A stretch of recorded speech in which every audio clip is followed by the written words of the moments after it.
जय हिंद, जय भारत दोस्तों। 10th क्लास की साइंस के एनसीईआरटी के चैप्टर 1 के सभी टॉपिक को कंप्लीट कर दिए हैं और ये चैप्टर 1 का पार्ट 2 है और पार्ट 2 में सभी अभ्यास के प्रश्नों को कंप्लीट करेंगे। तो चलिए शुरुआत करते हैं। चलिए, तो पहला सवाल है कि वायु में जलाने से पहले मैग्नीशियम रिबन को साफ किया जाता है, क्यों? यानी कि आप देखिए थे पीछे जब हम पढ़ा रहे थे आप लोग का रासायनिक समीकरण, तो वहाँ पर एक एग्जाम्पल लिए थे कि जब मैग्नीशियम रिबन को वायु के साथ जलाया जाता है तो मैग्नीशियम का ऑक्साइड प्राप्त होता है। ऐसा एग्जाम्पल लिए थे कि Mg+O2 मिलकर बनाया था MgO। तो यहाँ पर ये सवाल पूछा है कि वायु में जलाने से पहले यानी कि उसको जब जला रहे थे तो मैग्नीशियम रिबन को साफ किया गया था, तो आखिर उसको साफ क्यों किया जाता है? तो आइए इसी को समझते हैं।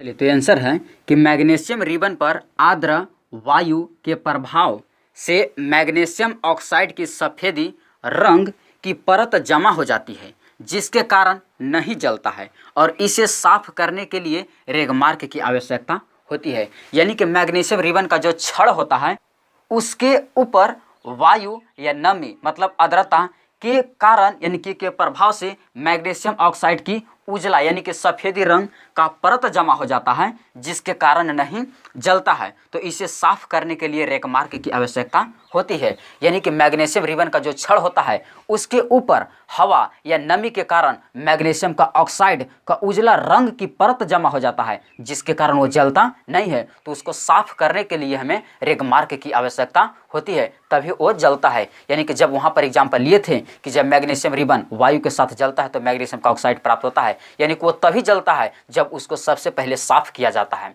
तो आई होप दैट कि आप समझ गए होंगे कि मैग्नीशियम रिबन को वायु में जलाने से पहले साफ क्यों किया जाता है। यदि इसे साफ नहीं किया जाएगा तो उसके ऊपर उजला रंग का यानी कि परत जमा हो रहेगा और वो कभी भी जलेगा नहीं। तो चलिए आप इसका स्क्रीनशॉट ले लीजिए। तो दूसरा सवाल है कि निम्नलिखित रासायनिक अभिक्रिया के लिए संतुलित समीकरण लिखें। यानी कि 3 को यहाँ पर सवाल दिया हुआ है, तीनों सवाल को क्या करना है कि हम लोग रासायनिक समीकरण के रूप में लिखना है। तो सबसे पहले शुरुआत करते हैं 1 से कि पहला है हाइड्रोजन प्लस क्लोरीन इधर मिलकर बना रहा है हाइड्रोजन क्लोराइड। तो चलिए बनाते हैं यहाँ पर इसका हाइड्रोजन। तो हाइड्रोजन का हम लोग H2 द्वारा सूचित करते हैं, प्लस में क्लोरीन के Cl2 के द्वारा सूचित करते हैं। और जब N रिएक्शन करता है तो बनाता है कि हाइड्रोजन क्लोराइड, तो N हो जाएगा HCl, यही हो गया हाइड्रोजन क्लोराइड। अब देखिए तो संतुलित कीजिए तो हाइड्रोजन 2 गो, तो हाइड्रोजन 1 है तो यहाँ पर 2 से गुना करने पड़ेगा। चलिए 2 को हाइड्रोजन हो गया, क्लोरीन है 2 गो तो क्लोरीन इधर 2 गो, यानी कि दोनों तरह संतुलित हो गया। तो इस तरह से हमारा क्या होगा, पहला निम्नलिखित रासायनिक अभिक्रिया के लिए संतुलित समीकरण लिखा गया। हाइड्रोजन का H2, क्लोरीन के Cl2 और इधर बना रहा था हाइड्रोजन क्लोराइड, तो बना दिया हाइड्रोजन क्लोराइड, संतुलित भी कर दिए। चलिए दूसरा है कि बेरियम क्लोराइड। तो बेरियम का होता है BaCl2 barium chloride plus aluminium sulphate, तो एल्युमिनियम का होता है Al2SO4 एल्युमिनियम सल्फेट, और इधर आ जाएगा 3 लग जाएगा क्योंकि SO4 का तो 2 होता है और एल्युमिनियम के 3 होता है। जब Na रिएक्शन करेगा तो Na बना देगा आपको बेरियम सल्फेट, तो Na आ जाएगा BaSO4 और प्लस में बोल रहा है कि एल्युमिनियम क्लोराइड, तो Na आ जाएगा AlCl3 एल्युमिनियम क्लोराइड। अब इसको संतुलित कीजिए तो बेरियम 1 गो तो बेरियम 1 गो, ठीक है। क्लोरीन है इधर 2 गो और क्लोरीन है इधर 3 गो है। चलिए यहाँ पर तो गड़बड़ हो रहा है, एल्युमिनियम है इधर 2 गो तो एल्युमिनियम है इधर 1 गो, तो क्या करते हैं सबसे पहले कि यहाँ 2 से गुना करते हैं। तो एल्युमिनियम हो गया 2 गो, इधर एल्युमिनियम 2 गो, ठीक है। क्लोरीन हो गया यानी कि अब 3 दूना के 6 गो हो गया, तो क्लोरीन इधर क्या होगा 2 गो, तो यहाँ 3 से गुना कर देते हैं। तो बेरियम हो गया यानी कि अभी 3 गो, तो क्या करते हैं तब यहाँ से 3 से गुना कर देते हैं। चलिए तो अब मिलाइए 3 गो बेरियम तो 3 गो हो गया बेरियम, ठीक है। क्लोरीन 3 दूना के 6 गो तो क्लोरीन 3 दूना के 6 गो, ठीक है। एल्युमिनियम 2 गो तो एल्युमिनियम 2 गो। सल्फर है 3 गो तो सल्फर 3 से गुना होते हैं 3 गो हो गया। ऑक्सीजन है 4 तिया के 12 गो, तो यहाँ हो गया कि 4 तिया के 12 गो। इस तरह से यानी कि हमारा सब संतुलित हो गया और लिखा गया कि बेरियम क्लोराइड BaCl2 प्लस में एल्युमिनियम सल्फेट, तो एल्युमिनियम के होता है Al और SO4 से यानी कि सल्फेट एल्युमिनियम सल्फेट, और फिर यानी कि बना रहा था इधर कोई बेरियम सल्फेट और प्लस में एल्युमिनियम क्लोराइड, तो यहाँ लिख दिए कि बेरियम सल्फेट और प्लस में एल्युमिनियम क्लोराइड। अब इसको संतुलित भी कर दिए। चलिए अब तीसरा देखते हैं। तीसरा है तो यहाँ पर सोडियम है, तो सोडियम का होता है Na सोडियम प्लस में जल, तो जल का होता है H2O, और जब इधर रिएक्शन करेगा तो इन्हें बना देगा सोडियम हाइड्रोक्साइड, तो NaOH से होता है सोडियम हाइड्रोक्साइड और प्लस में हाइड्रोजन यानी कि H2 गैस से बना रहा है। अब संतुलित कीजिए तो सोडियम एगो, तो सोडियम एगो, हाइड्रोजन 2 गो, तो हाइड्रोजन 1 और 2 3 गो हो रहा है। तो क्या करते हैं कि सबसे पहले यहीं 2 से गुना करते हैं। तो जब 2 से गुना कीजिएगा तो सोडियम हो गया 2 गो, तो 2 से यूँ गुना करने पड़ जाएगा। सोडियम 2 गो, तो सोडियम 2 गो, हाइड्रोजन हो गया यहाँ पर 2 गो और यहाँ हो गया कि 2 और 2 से गुना हो तो 4, तो क्या करते हैं कि 2 से यूँ गुना कर देते हैं। तो हाइड्रोजन हो गया 4 गो, अब हाइड्रोजन 2 और 2 4 गो, ऑक्सीजन है 2 से गुना हुआ तो 2 हो गया, ऑक्सीजन यूँ 2 से गुना हो तो 2 गो। तो इसी तरह से हमारा सब पुर गया कि सोडियम प्लस में जल लिख दिए, सोडियम प्लस में जल बना रहा था इधर सोडियम हाइड्रोक्साइड और प्लस में हाइड्रोजन, तो यूँ निकाल दिए हम सोडियम हाइड्रोक्साइड और प्लस में H2। तो इस तरह से हमारा निम्नलिखित रासायनिक अभिक्रिया के लिए संतुलित समीकरण को लिखे और तीनों के हम लिख दिए। तो इस तरह से किसी भी रासायनिक अभिक्रिया के लिए संतुलित समीकरण को लिखा जाता है। आई होप दैट कि आप इसका समझ गए होंगे, इसका आप स्क्रीनशॉट ले लीजिए। चलिए, तो तीसरा प्रश्न है कि किसी पदार्थ X के विलयन का उपयोग सफेदी करने के लिए होता है, यानी कि कोई एक पदार्थ है जो X के रूप में है, उसका घोल का उपयोग सफेदी करने के लिए होता है। तो सवाल इस पर पूछा है कि पदार्थ X का नाम क्या होगा तथा इसका सूत्र लिखिए। यानी कि कोई एक पदार्थ है जिसका घोल सफेदी करने के लिए किया जाता है, तो उस पदार्थ का नाम क्या होगा और उसका सूत्र भी क्या होगा। तो देखिए, उस पदार्थ का नाम होता है, आप लोग सभी कोई नाम सुने होंगे चूना, कि सफेदी करने के लिए कौन सी का प्रयोग किया जाता है, तो चूना का सूत्र होता है CaO, जिसका कहते हैं कैल्शियम ऑक्साइड। तो उसका नाम हो जाएगा उत्तर में कि कैल्शियम ऑक्साइड, तथा इसका जो सूत्र पूछा था सूत्र हो जाएगा CaO। कैल्शियम ऑक्साइड का सूत्र होता है CaO। इस तरह से हमारा पहला सवाल कंप्लीट हो गया कि पदार्थ X का नाम होगा कैल्शियम ऑक्साइड, जिसका सूत्र होता है CaO। दूसरा सवाल पूछा है कि ऊपर एक में लिखे पदार्थ की जल के साथ अभिक्रिया को लिखे, यानी कि जो ऊपर जो लिखा गया था यानी कि पदार्थ CaO, उसको जल के साथ अभिक्रिया कराना है। तो जब CaO को जल के साथ H2O के साथ अभिक्रिया करवाइएगा तो इन्हें आपको बना देगा कैल्शियम हाइड्रोक्साइड CaOH का हॉल 2। तो इसका नाम होता है चूना, जिसको कहते हैं कैल्शियम। ये तो सभी को जान रहे हैं कि जल है, और जल यानी कि जल और चूना जब आपस में अभिक्रिया करता है तो इन्हें बुझा हुआ चूना का निर्माण करता है।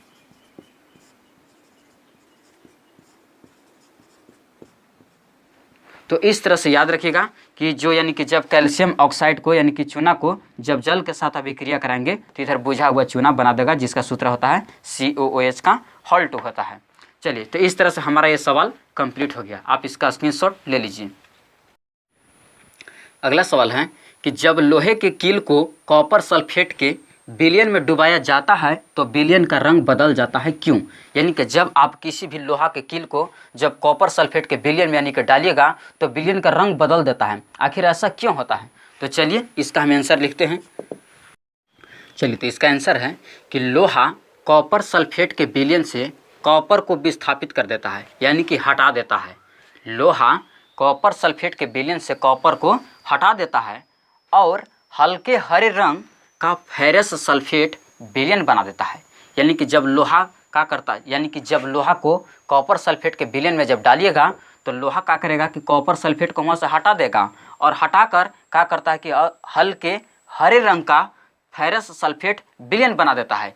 इसीलिए किसी भी जब कॉपर सल्फेट के विलयन में जब लोहा के कील को डालिएगा तो उसका रंग को क्या कर देता है कि बदल देता है। आई होप दैट कि आप समझ गए होंगे कि जब लोहे के कील को कॉपर सल्फेट के विलयन में डुबाया जाता है तो विलयन का रंग बदल जाता है, क्यों से, क्योंकि लोहा का करता है कि कॉपर सल्फेट को विस्थापित कर देता है और हल्के हरे रंग का फेरस सल्फेट बना देता है। इसीलिए कॉपर सल्फेट का विलयन क्या हो जाता है, रंग में बदल जाता है। चलिए आप इसका स्क्रीनशॉट ले लीजिए।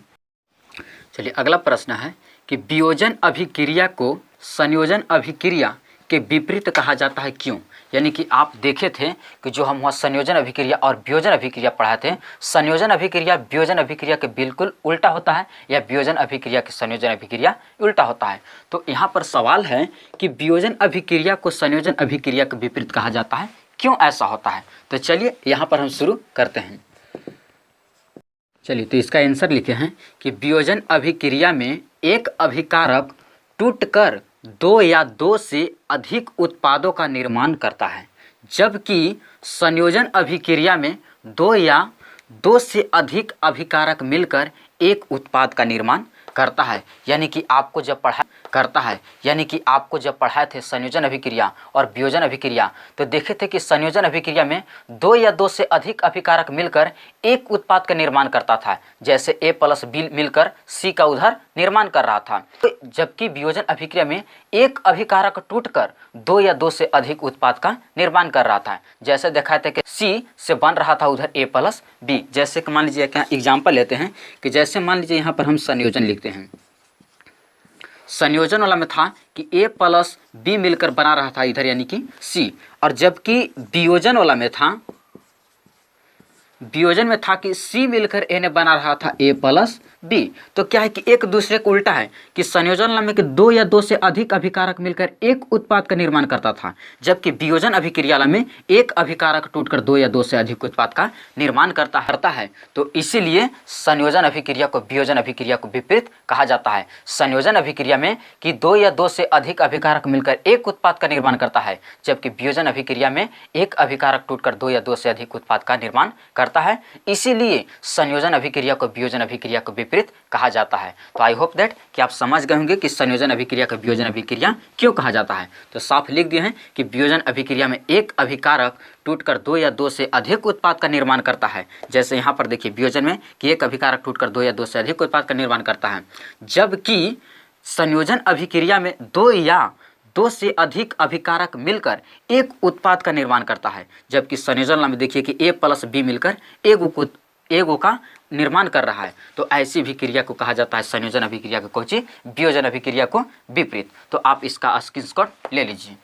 चलिए तो अगला प्रश्न है, यहाँ पर 2 प्रश्न लिखे हैं। पहला सवाल है कि लोहे के बुरादे पर तनु हाइड्रोक्लोरिक अम्ल डालने से क्या होता है। ऑब्जेक्टिव सवाल में पूछ सकता है।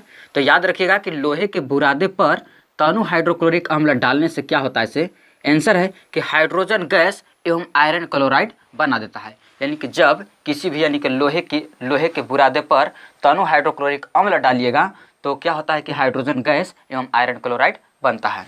दूसरा प्रश्न है कि लोहे की वस्तुओं को हम पेंट क्यों करते हैं। यानी कि हम लोग देखे होंगे कि बहुत लोग यानी कि लोहा की वस्तु जितना होता है, चाहे कबाड़ी हो गया, खिड़की हो गया, जितना भी होगा सबको क्या करता है कि पेंट करता है। आखिर उसको पेंट क्यों करता है।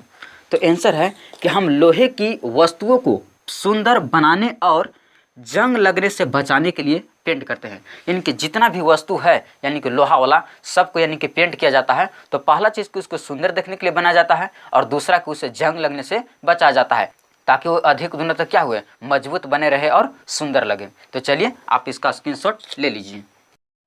चलिए तो अगला सवाल है कि तेल एवं वसा युक्त खाद्य पदार्थों को नाइट्रोजन से युक्त क्यों किया जाता है। यानी कि आप देखे होंगे तेल वाला भोजन हो गया चाहे वसा वाला भोजन हो गया, उसको नाइट्रोजन से यानी कि बचाया जाता है। आखिर उसको क्यों।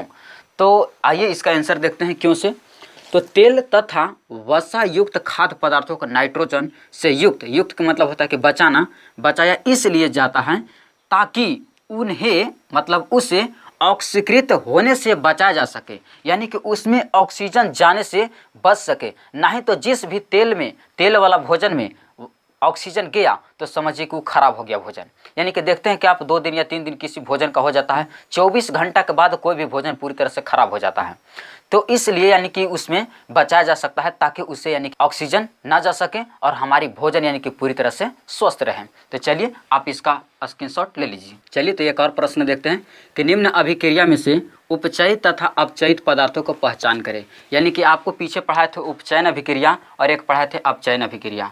तो जिस रासायनिक अभिक्रिया में ऑक्सीजन का योग होता है उसे उपचयित अभिक्रिया कहते हैं, और जिस रासायनिक अभिक्रिया में हाइड्रोजन का योग होता है तो उसे अपचयन अभिक्रिया कहते हैं। तो देखिए कि यहाँ पर पहला दोनों में से पहचाना है कि कौन उपचयित है और कौन अपचयन है। तो देखिए एक में O+ है, यानी कि बोले थे कि जेकरा में ऑक्सीजन का योग और हाइड्रोजन का ह्रास होता है तो उसे उपचयन अभिक्रिया कहते हैं। तो ये पहला हो जाएगा आपका उपचयन अभिक्रिया। और दूसरा देखिए तो एक में हाइड्रोजन का यानी कि योग है, तो जिस रासायनिक अभिक्रिया में हाइड्रोजन का योग और ऑक्सीजन का कमी होता है तो उसे अपचयन अभिक्रिया कहते हैं। तो यानी कि दूसरा हो गया आपका अपचयित। तो इस तरह से यानी कि हमारा दोनों सवाल कंप्लीट हो गया। आप पहचानने का नियम याद रखिएगा कि जिसमें ऑक्सीजन का अगर योग हो तो रखिएगा कि जिसमें ऑक्सीजन का अगर योग हो तो उपचयित अभिक्रिया, और जिसमें हाइड्रोजन का योग हो तो अपचयित अभिक्रिया। उपचयन और अपचयन पहचानने का यही नियम है। उपचयनों को उपचयित कहा जाता है और अपचयित को ही अपचयन कहा जाता है। तो चलिए आप इसका स्क्रीनशॉट ले लीजिए। तो लास्ट प्रश्न है, याद रखिएगा रासायनिक सूत्र कुछ के जैसे चूना का सूत्र होता है CaO, चूना पत्थर का होता है CaCO3, और आयरन के मैग्नीशियम ऑक्साइड का सूत्र होता है Fe3O4, और जल का सूत्र होता है H2O। इसी तरह से हमारा फर्स्ट चैप्टर पूरी तरह से समाप्त हो गया, और मैं आशा करता हूँ कि यह चैप्टर आप लोग को बहुत पसंद आया होगा। यदि ये चैप्टर आप लोग को पसंद आया होगा तो अपने दोस्तों के साथ ज़रूर शेयर करें। इसी तरह से सभी चैप्टर आप लोग को प्ले लिस्ट में अपलोड कर दिया गया है। आप सभी चैप्टर को देखिए और एग्ज़ाम को अपनी सही से तैयारी कीजिए। तो चलिए, थैंक यू।